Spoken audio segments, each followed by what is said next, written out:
Hello நண்பர்களே, எல்லாரும் எப்படி இருக்கீங்க? கடைசியா கண்ணாடிக்காரங்கிட்ட அந்த குட்டி பையன், நான் உங்க மேல பெரிய மரியாதை வச்சிருக்கேன், உங்க ஃப்ரெண்ட்ஸுக்கு நீங்க துரோகம் பண்ணீங்கன்னா அந்த மரியாதையை இழந்துருவீங்கன்னு உருத்தர மாதிரி பேசியிருப்பான். அதுக்கப்புறம் என்ன நடக்குதுங்கிறத பார்க்கலாம். டிராமாவோட ஸ்டார்டிங்லயே ஜூனியர்காரன் ஹீரோக்கு கால் பண்ணி, கண்டிப்பா அந்த சங்சு கிட்னாப்பரா இருக்க வாய்ப்பு இல்லை, ஏன்னா அவன் இறந்து 3 வருஷம் ஆச்சு அப்படிங்கிற விஷயத்த சொல்றான். ஹீரோ வந்துட்டு அவன் ஃபேமிலி மெம்பர்ஸ் வேற யாராவது இருக்காங்களான்னு கேட்கும்போது அவனுக்கு ஒரு சிஸ்டர் இருக்காங்க அப்படிங்கிற விஷயத்தையும் சொல்றான். அடுத்த சீன்லயே கண்ணாடிக்காரனும் சீனியரும் அந்த சங்சுவோட சிஸ்டர் தங்கி இருந்த வீடு தான் சர்ச் பண்ணிட்டு இருக்காங்க. அப்ப அந்த லேண்ட் ஓனர் இருந்துட்டு, அந்த பொண்ணுங்க வந்து ரொம்ப நாள் ஆச்சுப்பா அப்படிங்கிற விஷயத்த சொல்றாங்க. ஸோ கண்ணாடிக்காரனும் ஹீரோக்கு கால் பண்ணி இந்த விஷயத்தை இன்ஃபார்ம் பண்ணிட்டு, அந்த பொண்ணு பக்கத்துல இருக்கிற ரெஸ்டாரண்ட்ல தான் ஒர்க் பண்ணிட்டு இருந்தாலாமா, நான் அதையும் விசாரிக்கிறேன் அப்படின்னு சொல்லிட்டு இருக்கான். அதே நேரத்தில் சீனியர் அங்க இருக்கிற டேப்லெட்ஸ் எல்லாம் பார்த்து அவர் டீமுக்கு இன்ஃபார்ம் பண்ணி இது என்ன டேப்லெட் அப்படிங்கறத விசாரிக்க சொல்றாரு. அதுக்கப்புறம் கண்ணாடிக்காரனும் சீனியரும் அந்த சங்சுவோட சிஸ்டர் ஒர்க் பண்ணியிருந்த ரெஸ்டாரண்ட் ஓனர் கிட்ட விசாரிக்கிறாங்க. அப்ப அந்த ரெஸ்டாரண்ட் ஓனர் லேடி இருந்துட்டு, அவர் ரொம்பவே நல்ல பொண்ணு, நல்ல ஹார்ட் ஒர்க் பண்ணுவான், என்ன பாவம் தம்பி இறந்ததுல இருந்தா ரொம்ப உடம்பு சரியில்லாம போயிட்டா, அதுல இருந்து வெளியே வரக்கு ரொம்பவே கஷ்டப்பட்டா அப்படிங்கிற விஷயத்த சொல்றாங்க. அது மட்டும் இல்லாம அவளுக்கு நடுவில் இந்த ஹாலுசினேஷன் ப்ராப்ளம் எல்லாம் வந்துச்சு, அதுக்காக ஹாஸ்பிட்டல்லையும் கொஞ்சம் மாசம் அட்மிட் ஆயிருந்தா. அதுக்கப்புறம் நல்லாயி திரும்பி வந்ததுக்கப்புறம் மறுபடியும் இங்கே தான் வேலை செஞ்சா, ஆனா 3 மாசத்துக்கு முன்னாடியே வேலையை விட்டு போயிட்டா அப்படிங்கிற விஷயத்தையும் சொல்றாங்க. அப்ப சீனியர் இருந்துட்டு அங்க இருக்கிற சிசிடிவியை பார்த்து அந்த ஃபுட்டேஜை கேட்கிறாரு. ஆனா இந்த லேடி அதெல்லாம் எடுக்கிறது கஷ்டங்கன்னு சொல்லிட்டு சீனியரை பார்க்கும்போது பைபிள்ல ரொமான்டிக்கா உட்கார்ற மாதிரி இந்த லேடிக்கு தெரியுது, சத்தியமா நம்மளுக்கு தெரியல. பாவம் இந்த சீனியரோட அழகுல அந்த லேடி வேற மயங்கிடுறாங்க. நம்ம சீனியர் வாயை வச்சுட்டு சும்மா இல்லாம, கஷ்டமா இருந்தாலும் நான் அந்த ஃபுட்டேஜை பார்த்தே ஆகணுமே அப்படின்னு டைலாக் விட்டுட்டு இருக்கான். ஆனா இந்த லேடியா எந்த பதிலும் பேசாம சீனியரையே ரசிச்சிட்டு இருக்காங்க. இதை பார்க்குற கண்ணாடிக்காரனுக்கு தான் வயிறு எரியுது. மேடம், நான் கேட்குற கேள்விக்கு கொஞ்சமாவது பதில் சொல்லுங்க அப்படின்னு கெஞ்சிட்டு இருக்கான். அதுக்கப்புறம் நம்ம டீமை சேர்ந்தவங்க ஒன்னா ஒரு மீட்டிங்கை போட்டு கலெக்ட் பண்ண டீட்டெயில்ஸை பத்தி டிஸ்கஸ் பண்ணிட்டு இருக்காங்க. அப்ப மின்னு இருந்துட்டு, கடைசியா அந்த சங்சுக்கு நடந்த ஆக்சிடென்ட்டுக்கு அப்புறம் அவன் கோமா ஸ்டேஜுக்கு போயிட்டான். பாவம் அவனோட ஃபேமிலி மெம்பர்ஸ்ல அவனுக்குன்னு இருந்த ஒரு சிஸ்டர் மட்டும்தான், அவன் கூடவே இருந்து அவனை தான் அவன் பார்த்துட்டு இருந்திருக்கா. ஹாஸ்பிட்டல் சைட்ல இருந்து 3 வருஷத்துக்கு முன்னாடி அந்த சங்சு இறந்துட்டான் அப்படிங்கறத கன்ஃபார்ம் பண்ணிட்டாங்க. பாவம் பிரதர் இறந்ததை அவ சிஸ்டர்காரினால ஏத்துக்கவே முடியல, ரொம்ப டிப்ரெஷனுக்கு உள்ளாயிருக்கா. அதுக்கப்புறம் தான் அவளுக்கு அந்த ஹாலுசினேஷன் ப்ராப்ளம் வந்திருக்கு, அதுக்காக அதே ஹாஸ்பிட்டல் அவ கொஞ்சம் மாசம் அட்மிட் ஆயிருக்கா அப்படிங்கிற விஷயத்தையும் சொல்றா. ஆனா சீனியர் இருந்துட்டு அவ ஒர்க் பண்ண ரெஸ்டாரண்ட்ல விசாரிக்கும் போது அவகிட்ட சஸ்பீசியஸா எந்த ஆக்டிவிட்டிஸும் யாருமே நோட் பண்ணல, எல்லாத்துக்கிட்டையும் ரொம்ப கைண்ட் ஹார்ட்டடா தான் நடந்திருக்கா அப்படிங்கிற விஷயத்த சொல்றாரு. அதுக்கப்புறம் ஜூனியர்காரன் இருந்துட்டு அவன் விசாரிச்சதை சொல்றான், ஏன்னா சீனியர் தான் ஒரு டேப்லெட்டை பத்தி அவன்கிட்ட விசாரிக்க சொல்லியிருப்பாரு. கடைசி 1 வருஷமா அந்த சிஸ்டர்காரிக்கு எந்த டேப்லெட்ஸும் டாக்டர் பிரிஸ்கிரைப் பண்ணல அப்படிங்கிற விஷயத்த சொல்றான். அதுக்கப்புறம் கண்ணாடிக்காரனை பார்த்து சிசிடிவி ஃபுட்டேஜ் எங்கடான்னு கேட்கும் போது அந்த ரெஸ்டாரண்ட் ஓனர் பெருசா கோஆபரேட் பண்ண மாட்டேங்கிறாங்க, மறுபடியும் நான் வேணா நாளைக்கு கேட்டு பார்க்கறேன் அப்படின்னு சொல்றான். ஆனா சீனியர் இருந்துட்டு அதுக்கெல்லாம் தேவையில்லடா, ஃபுட்டேஜ் எல்லாம் தானா வந்து சேரும் அப்படிங்கிற மாதிரி சொல்றாரு. யாருக்குமே ஒண்ணுமே புரியல. ஏற்கனவே கண்ணாடிக்காரனுக்கு வயிற்றுச்சல் வேற. ஏங்க, அந்த லேடி உங்களை சைட் அடிச்சதுங்கிறதுக்காக ஃபுட்டேஜ் எல்லாம் தருவாங்கன்னு பேராசைப்படாதீங்கன்னு சொல்லிட்டு இருக்கும் போதே அங்க இருக்கிற ஒரு ஆபீசர் சீனியரை பார்க்க யாரோ வந்திருக்காங்கன்னு ஒரு லேடியை கூப்பிட்டு வராரு. திரும்பி பார்த்தா வந்து நிக்கிறது அந்த ரெஸ்டாரண்ட் ஓனர் லேடி. கையில வேற பென் டிரைவ் இருக்கு. ஸோ இவங்க கேட்ட ஃபுட்டேஜோட இந்த லேடி வந்திருக்கு. இப்ப இவங்க டீம்ல இருக்கிற அத்தனை பேத்துக்கு வயிறு எரிய ஆரம்பிச்சிருது. சீனியர் இதோட வாயை வச்சுட்டு சும்மா இருந்திருக்கலாம், என்னம்மா ரெஸ்டாரண்ட்ல பார்த்ததை விட ரொம்பவே அழகா இருக்கு அப்படிங்கிற மாதிரி பிட்ட போடுறாரு. இந்த வயசான லேடிக்கு வெக்க வேற, சீனியர் அடிச்சு விளையாடுது, அப்படிலாம் சொல்லாதீங்க அப்படின்னு. ஹீரோ மூஞ்சிய பார்க்கணுமே, டே நான் தாண்டா இந்த டிராமால ஹீரோ, ஆனா எல்லாருமே அந்த ரோலை கரெக்டா பண்றீங்கடா அப்படிங்கிற மாதிரி பார்த்துட்டு இருக்கான். கண்ணாடிக்காரனுக்கெல்லாம் முதல்ல வயிறு மட்டும்தான் எரிஞ்சுது, இப்போ ஃபுல் உடம்பே பத்திக்கிட்டு எரிய மாட்டிருக்கு, அவ்வளோ வயிற்றுச்சல்ல இருக்கான். ஸோ இவங்க எதிர்பார்த்த ஃபுட்டேஜும் கிடைச்சிருச்சு. அதுக்கப்புறம் அந்த 2 ஃபுட்டேஜையும் அட் அ டைம்ல பிளே பண்ணி செக் பண்ணி பார்க்கறாங்க. ஆக்சுவலா அந்த குழந்தை காணாம போச்சு பாத்தீங்களா, அந்த ஃபுட்டேஜும் இந்த சங்சுவோட சிஸ்டர் ரெஸ்டாரண்ட்ல ஒர்க் பண்ற ஃபுட்டேஜையும் கம்பேர் பண்ணி பார்க்கறாங்க. ஆனா ஹீரோவை தவிர மற்ற எல்லாருமே ரெண்டுமே சம்பந்தமே இல்லாம வேற ஆள் மாதிரி இருக்குன்னு சொல்லும் போது ஹீரோ ஒத்துக்க மாட்டேங்கிறான். இல்ல ரெண்டுமே ஒரே ஆளா இருக்க சான்ஸ் இருக்குன்னு சொல்றான். மற்றவங்களுக்கு எல்லாம் செம்ம கோவம் வந்துருது. ஏங்க, கொஞ்சமாவது மனசாட்சியோட யோசிச்சு பாருங்க, அந்த லேடிக்கும் இந்த கிட்னாப் பண்ணவனுக்கும் சம்பந்தமே இல்லைன்னு சொல்லும் போது ஹீரோ இருந்துட்டு வெறும் மூஞ்சியை மட்டும் வச்சு ஐடென்டிஃபை பண்ணி பழகாதீங்கடா, அவன் பாடி ஸ்ட்ரக்சரு, நடக்கிற ஸ்டைல் இதெல்லாம் வச்சு தான் செக் பண்ண முடியும். நீங்க ஒன்று பண்ணுங்க, இந்த 2 ஃபுட்டேஜையும் டிசிஎஸ் டீமுக்கு அனுப்பி செக் பண்ண சொல்லி உடனே ரிசல்ட் கொடுக்க சொல்லுங்க அப்படின்னு ஆர்டர் போடுறான். நெக்ஸ்ட் சீன்லேயே ஒரு ஆஃபீஸர் அந்த ரிசல்ட்டையும் கொடுக்குறாரு. 60% மேட்ச் ஆகுது, ரெண்டுமே சேம் பர்சன் அப்படின்னு. அதுக்கப்புறம் அந்த ஆஃபீஸர் இருந்துட்டு அவங்க நடக்கிற டோ மூவ்மெண்ட்ல இருந்து பாடி ஸ்ட்ரக்சர் வரைக்கும் 60% மேட்ச் ஆகுது, கண்டிப்பா ஒரே ஆளா இருக்க சான்சஸ் இருக்கு அப்படின்னு சொல்றாரு. அது மட்டும் இல்லாம அந்த கேஸை விசாரிக்கிறதுக்கு தான் புது டீம் வந்திருக்கு, நீ என்ன பண்ணிட்டு இருக்க அப்படின்னு அந்த ஆஃபீஸர் கேட்கும்போது ஹீரோ எந்த பதிலும் சொல்லல. அப்ப அந்த ஆஃபீஸர் இருந்துட்டு ஸ்பெஷல் இன்வெஸ்டிகேஷன் டீம் கூட வந்து விசாரிச்சுட்டு போனாங்கப்பா. யாரோ அந்த கார் டீலராமா, அவனோட ஃபுட் பிரிண்ட் கிடைச்சிருக்குன்னு அவனை தான் பிரைம் சஸ்பெக்டா வச்சிருக்காங்க அப்படிங்கிற விஷயத்த சொல்றாரு. ஆனா இப்ப வரைக்கும் அவனுக்கு கலர் பிளைண்ட்னஸ் இருக்கிற ப்ராப்ளத்தை அவனுக்கு கண்டுபிடிக்கவே இல்லையாட்டு இருக்கு. அப்ப கரெக்டா ஹீரோக்கு அந்த ஸ்பெஷல் இன்வெஸ்டிகேஷன் டீமோட ஹெட் கால் பண்ணி, நாங்க அந்த கார் டீலர் பிரைம் சஸ்பெக்ட அரெஸ்ட் பண்ண போறோம், பேக்கப்க்கு உங்க டீமோட ஹெல்ப் வேணும்னு கேட்கிறாரு. ஹீரோவும் சரின்னு ஒத்துக்கிறான். நெக்ஸ்ட் சீன்லயே அந்த கார் டீலர் அரெஸ்ட் பண்றதுக்காக சில பேர் அந்த ரூம் மெயின்டெனன்ஸ் மாதிரி ட்ரெஸ் பண்ணிட்டு மத்தவங்க எல்லாம் ஒரிஜினல் போலீஸ் கெட்டப்ல கன்னோட உள்ள நுழையிறானுங்க. வெளியில வண்டியில உட்காந்துக்கிட்டு ஸ்பெஷல் இன்வெஸ்டிகேஷன் டீமோட கேப்டனும் நம்ம ஹீரோவும் இதை வாட்ச் பண்ணிட்டு இருக்காங்க.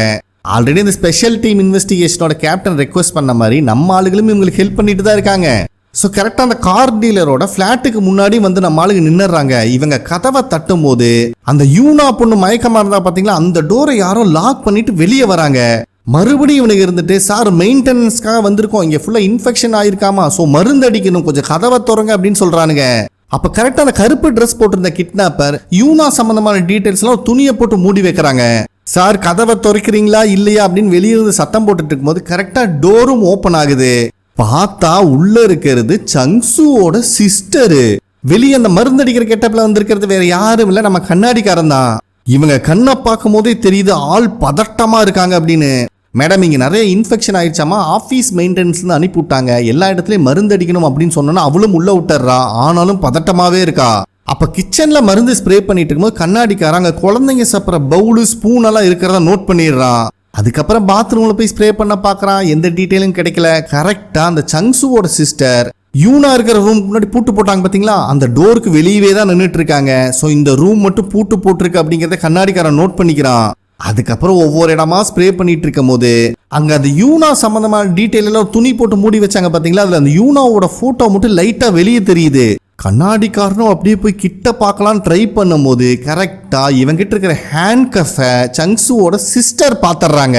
சோ வந்திருக்கிறது போலீஸ் தான், நம்மளை கஞ்சி காய்ச்ச போறாங்கன்னு அவங்களுக்கு தெரிஞ்சிருச்சு. யோசிக்கவே இல்லையே, கையில கிடைச்சது எடுத்து கண்ணாடிக்காரன் மண்டையிலேயே ஒரு அடி. அவ இருந்துட்டு, மேடம் இந்த யூனா பொண்ணை நீங்க தானே கடத்துறீங்கன்னு கேட்க வரா, மறுபடியும் அடி உழுகுது. அட நான் சொல்றத கொஞ்சம் கேளுங்கன்னு சொல்ல வரும்போது மறுபடியும் அடி உழுகுது. சும்மா கண்ணோ பின்னான்னு போட்டு அடிக்கிறான். நம்ம கண்ணாடிக்காரன் கிட்டத்தட்ட அன்கான்சியஸ் ஸ்டேஜுக்கே போயிடுறான், ஃபுல்லா பிளர் ஆன மாதிரி தான் தெரியுது. அப்ப கரெக்டா அந்த பூட்டி இந்த ரூம் டோரை ஓபன் பண்ணி அந்த லேடி அங்கிருந்து வெளியே போறது மட்டும்தான் இவன் பாக்குறான். அதுவும் ரொம்ப பிளர்ரா தெரியுது. இப்பதான் நமக்கு காட்டுறாங்க ஸ்பெஷல் இன்வெஸ்டிகேஷன் டீம் போனதுதான் அந்த கார் டீலரோட வீடு. அவனை பிடிச்சிட்டாங்க, பட் அந்த வீட்டுல குழந்தையும் இல்ல, சம்பந்தமான எவிடன்ஸும் இல்ல அப்படிங்கறத அவங்க கேப்டனுக்கு அவங்க இன்ஃபார்ம் பண்றாங்க. இந்த ஆள் கட்டுப்புல அந்த வண்டி விட்டு வெளியே போயிடுறாரு. சோ ஹீரோ சீனியருக்கு கால் பண்ணி அங்க என்ன ஸ்டேட்டஸ் அப்படின்னு விசாரிக்கிறாரு. ஸோ இதுல இருந்தே நம்மளுக்கு தெரியுது இது எல்லாமே ஹீரோவோட பிளான் தான். ஏன்னா கடைசியா இவங்க டிஸ்கஸ் பண்ணும்போது சங்சுவோட பேரண்ட்ஸ் வாழ்ந்த வீடு ஒன்று இருக்கு, பட் அது ரெனோவேட்ல இருக்கனால வேக்கண்டா இருக்கு அப்படின்னு கண்ணாடிக்காரன் அப்பவே மென்ஷன் பண்ணியிருப்பான்.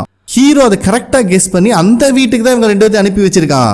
அதனால இப்ப சீனியருக்கு கால் பண்ணி அங்க என்ன ஸ்டேட்டஸ்ன்னு கேட்கும் போது, ஒரு நிமிஷம் இருங்க உள்ள போய் செக் பண்ணிட்டு சொல்றேன்னு சீனியரும் உள்ள வந்து பாக்குறாரு. கண்ணாடிக்காரன் அடி வாங்கி மயக்கத்துல இருக்கான். இவருக்கு பதட்டம் ஆயிருது. டே எந்திரா என்னடா நடக்குதுன்னு கேட்கும்போது கண்ணாடிக்காரர் இருந்துட்டு, என்னை அப்புறம் பாத்துக்கலாம் சீனியர், அந்த பொண்ணு யூனாவை கடத்திட்டு போறாங்க, ஃபர்ஸ்ட் போய் காப்பாத்துங்கன்னு அனுப்பி வைக்கிறான். அதுக்கப்புறம் கண்ணாடிக்காரனும் காப்பாத்த வரலான்னு தான் பாக்குறான். ஆனா வாங்கின அடியில ரொம்பவே கேர் ஆயிட்டானாட்டு இருக்கு, அங்கேயும் இங்கேயும் முட்டி மோதிட்டு இருக்கான். அதே நேரத்தில் அந்த பொண்ணை கடத்தின லேடி இருந்துட்டு அந்த யூனா ஒரு கார்ல உட்கார வச்சு காரை ஸ்டார்ட் பண்ணலான்னு பாக்குறக்குள்ளேயும் கரெக்டா சீனியர் அங்க வந்துடுறாரு. ஆனாலும் இவன் வண்டியை ஸ்டார்ட் பண்ணிடுறான். சீனியர் இருந்துட்டு, ஆல்ரெடி குழந்தைய கடத்தி பெரிய தப்பு பண்ணிட்ட, சொல்றத கேட்டு ஒழுங்கா சரண்டர் ஆயிருன்னு சொல்றாரு. அதுக்குள்ளேயும் இவன் வண்டியை ரைஸ் பண்ணிடுறா. சிங்கம் சிக்கும் சிறுவண்டு சிக்குமா அப்படிங்கிற மாதிரி தவளை மாதிரி இந்த பக்கம் ஏறி அந்த பக்கம் இறங்கிடுறான். இந்த கன்ஃபியூஷன்ல அந்த லேடி வண்டியை கொண்டு போய் ஆப்போசிட்ல சாத்திடுறாங்க. இருந்தாலும் அவங்களுக்கு வெறி அடங்கல, வண்டியை ரிவர்ஸ்ல எடுக்கிறங்கிற பேர்ல அங்க இருக்கிற கார்லயும் போய் சாத்திடுறாங்க. அடிப்பாவி, பிளான் பண்ணி கிட்னாப் பண்ண உனக்கு காரும் கூட ஓட்ட தெரியாதா அப்படிங்கிற மாதிரி புலம்புறாரு இவரு. அவன் மறுபடியும் கியரை போட்டு ரைஸ் பண்றான். வண்டி நல்லா ரைஸ் ஆகுது, ஆனா ஒரு இன்ச்சும் கூட மூவ் ஆகல.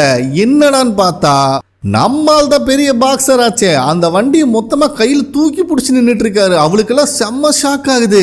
உள்ள அழுதுட்டு இருந்த யூனா பொண்ணே ஆச்சரியத்துல பார்த்துட்டு இருக்கானா பாத்துக்கோங்களே. பாவம் நம்மாலும் கஷ்டப்பட்டு தூக்க முடியாம தூக்கி பிடிச்சிட்டு இருக்காரு. அப்ப கரெக்டா கண்ணாடிக்காரங்க வந்துடுறான்.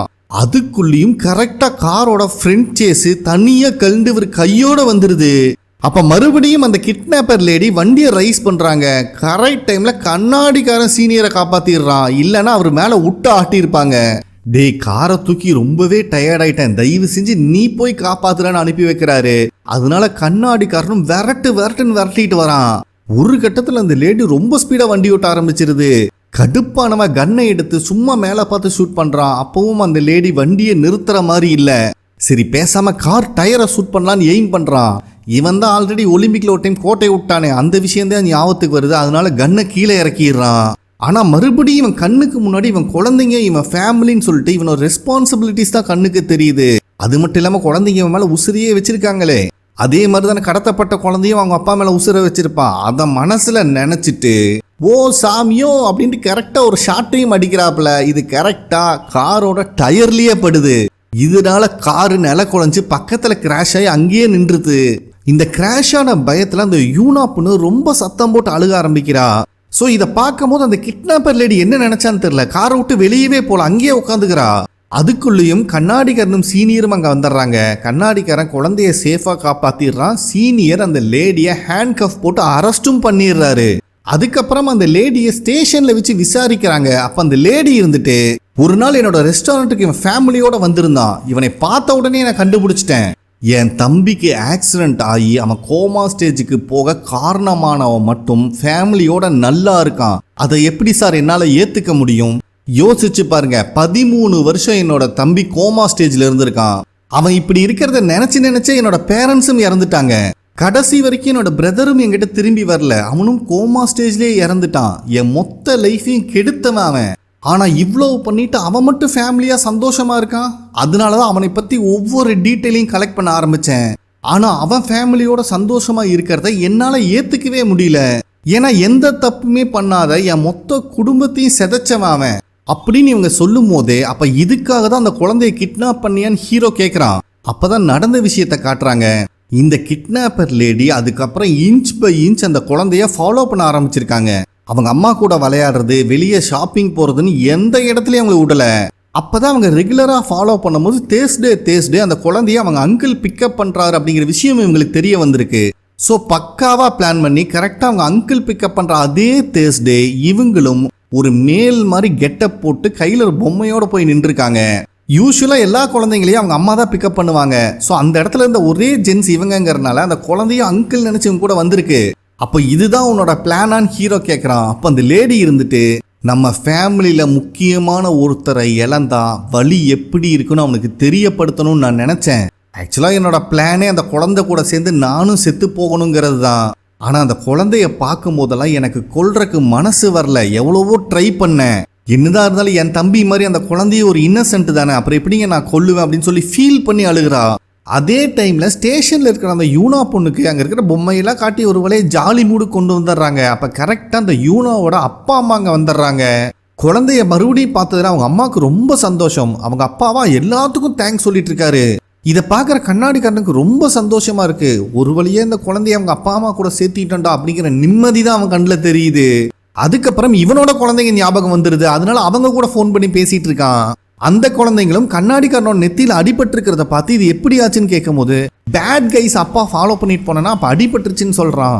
அப்ப அவனோட குழந்தைங்கள்லாம் இந்த காயத்தோட வலி தெரியாம இருக்கிறதுக்காக போன்லயே காயத்துக்கு ஊதி விட்டுட்டு இருக்காங்க. இதெல்லாம் பார்க்கறதுக்கு செம கியூட்டா இருக்கும். அதுக்கப்புறம் ஹீரோ அந்த கிட்னாப்பர் லேடிய, இதுக்கப்புறம் என்னத்த போய் கிட்னாப்பர் லேடி, அவங்க சைடு நியாயம் இருக்கேன். ஹீரோ சங்சுவோட சிஸ்டரை கூப்பிட்டு வரும்போது கரெக்டா அந்த யூனா ஃபேமிலியும் ஆப்போசிட்ல வராங்க. ஆனா இவ்வளவு நடந்ததுக்கு அப்புறம் கூட அந்த யூனா பொண்ணு இருந்துட்டு, இவங்க தான் நம்மளை கிட்னாப் பண்ண பார்த்தாங்க கூட புரியல, அவங்களுக்கே போய் ஒரு கேண்டி சாக்லேட்டை கொடுத்துட்டு வரா. அதுக்கப்புறம் இந்த யூனாவோட அப்பா இருந்துட்டு, அந்த லேடி கிட்ட நான் பேசணும், தயவு செஞ்சு எனக்கு பர்மிஷன் கொடுங்கன்னு பர்மிஷன் வாங்கிட்டு அந்த லேடி பக்கத்துல போய் மண்டி போட்டு என்னை மன்னிச்சிருங்க, என்னதான் இருந்தாலும் உங்க தம்பிக்கு இப்படி நடந்ததுக்கு நானும் ஒரு காரணம் தான், மன்னிப்பு கேட்கறதுனால எதுவும் சரியாக போறது இல்ல, ஆனா சங்சுக்கு நான் இப்படி பண்ணதுக்கு எனக்கு மன்னிப்பே கிடையாதுன்னு எனக்கு தெரியும். அவன் சங்சுவோட பேரை சொன்ன உடனேயே பாவம் அந்த லேடி எமோஷனை கண்ட்ரோல் பண்ண முடியாம கத்தி கதறி அழுகுறாங்க. அப்பவும் கூட இவனோட பொண்ணு கொடுத்த கேண்டி சாக்லேட்டை கையில தான் வச்சிருக்காங்க. அப்படியே சீனை கட் பண்ணி நெக்ஸ்ட் டே ஸ்டேஷன்ல தான் காட்டுறாங்க. அதுதான் ஸ்பெஷல் இன்வெஸ்டிகேஷன் டீமுக்கு வேலையே இல்லாம நம்ம ஆளுக்கு கேஸை முடிச்சிட்டாங்களே. அதனால அந்த டீம் மறுபடியும் ஹெட் குவார்டர்ஸ் கிளம்ப போறாங்க. அப்ப அந்த டீமோட ஹெட் இருந்துட்டு நம்ம ஹீரோவை பார்த்து உங்களுக்கு நிறைய ட்ரபிள் கொடுத்துட்டோம், அதுக்கு சாரின்னு கையை கொடுக்குறாரு. ஃபர்ஸ்ட் ஹீரோ கையை கொடுக்க மாட்டேங்கிறான். இருந்தாலும் ஒரு கட்டத்துல நீங்க எப்ப வேணா ட்ரபிள் கொடுக்கறக்காகவே வரலான்னு சொல்லி கையை கொடுத்து அனுப்பி வைக்கிறான். ஸோ இதுல நம்ம ஆளுகளுக்கு ரொம்ப சந்தோஷமாயிருது. ஆனா கண்ணாடிக்காரனுக்கு தான் ஒருவேளை துரோகம் பண்ண ட்ரை பண்ணிட்டோமோ அப்படின்னு உறுத்தலா இருக்கு. அதனால ஹீரோ கிட்ட மன்னிப்பு கேட்கலான்னு வருவான். ஆனா ஹீரோ அவனை பேச விடாம தம்ஸ் அப் காட்டிடுறான், நீ பண்ணதெல்லாம் சூப்பர்ரா அப்படின்னு. ஒரு வழியா அவனும் நார்மல் ஆயிடுறான். அதுக்கப்புறம் ஸ்டேஷன்ல இருந்து வந்த ஸ்பெஷல் இன்வெஸ்டிகேஷன் டீம் காரை ஓபன் பண்ணா உள்ள ஒரு கிஃப்ட் பாக்ஸ் இருக்கு, மேலேயே ஒரு லெட்டர் இருக்கு. சரி, அந்த ஸ்பெஷல் இன்வெஸ்டிகேஷன் டீமோட ஹெட்டும் அந்த லெட்டரை எடுத்து ஓபன் பண்ணா எழுதி இருக்கிறது கண்ணாடிக்காரன். சார், உங்க கூட சேர்ந்து ஒர்க் பண்ணதை நான் ரொம்ப பெருமையா நினைக்கிறேன். அது மட்டும் இல்லாம உங்ககிட்ட இருந்து நான் நிறைய விஷயத்த கத்துக்கிட்டேன். ஆக்சுவலா இவனுக்கு ஒண்ணுமே பண்ணல, ஆனா வண்டையா எழுதி வச்சிருக்கான். உங்களுக்கு என் மேல நம்பிக்கை இருந்தா நான் நல்லா ஒர்க் பண்ணுவேன்னு நீங்க நினைச்சீங்கன்னா ஹெட் குவார்டர்ஸ்ல எனக்காக ரெக்கமெண்ட் பண்ணுங்க. கண்டிப்பா உங்க பின்னாடி எப்பவுமே நான் இருப்பேன். இப்ப இல்லைங்க, நீங்க கமிஷனர் ஆகிற வரைக்குமே உங்க பின்னாடியே தான் நான் இருப்பேன். ஆனா உங்களுக்கு நிறைய கிரே ஹேர் வந்துருச்சு, அது வரைக்கும் மண்டையில இருக்கிற மசுறு கொட்டாம பாத்துக்கோங்க, அதுக்காக தான் இந்த கிஃப்ட்னு சொல்லி ஹேர் லாஸிங் கண்ட்ரோல் பண்றதுக்கு எதையோ வாங்கி கொடுத்துருக்கான். இதை படிக்கிற அந்த ஹெட்டுக்கு செம்ம காண்டாயிருது. டே, இவன் என்னை பாராட்டுறானா இல்ல ஓட்டுறானா அப்படின்னு புலம்பிட்டு அந்த லெட்டர் தூக்கி வீசிடுறாரு. அப்ப அந்த டீம்ல இருக்கிற ஒருத்தன் சரிங்க அந்த கிஃப்டையும் தூக்கி வீசுறேன்னு சொல்லும்போது அதை மட்டும் வாங்கி வச்சுக்கிறாரு. ஸோ அப்படியே ஸ்பெஷல் இன்வெஸ்டிகேஷன் டீமும் அங்கிருந்து கிளம்புது. பார்த்தா கண்ணாடிக்கார மேகத்திலிருந்து இவங்களை பார்த்து சிரிக்கிற மாதிரியே காட்டி இந்த இடத்துல இந்த எபிசோட கம்ப்ளீட் பண்றாங்க. ஓகே ஃப்ரெண்ட்ஸ், கண்டிப்பா உங்களுக்கு பிடிச்சிருக்கும் நம்புறேன். நெக்ஸ்ட் எபிசோட்ல மீட் பண்ணலாம். நன்றி.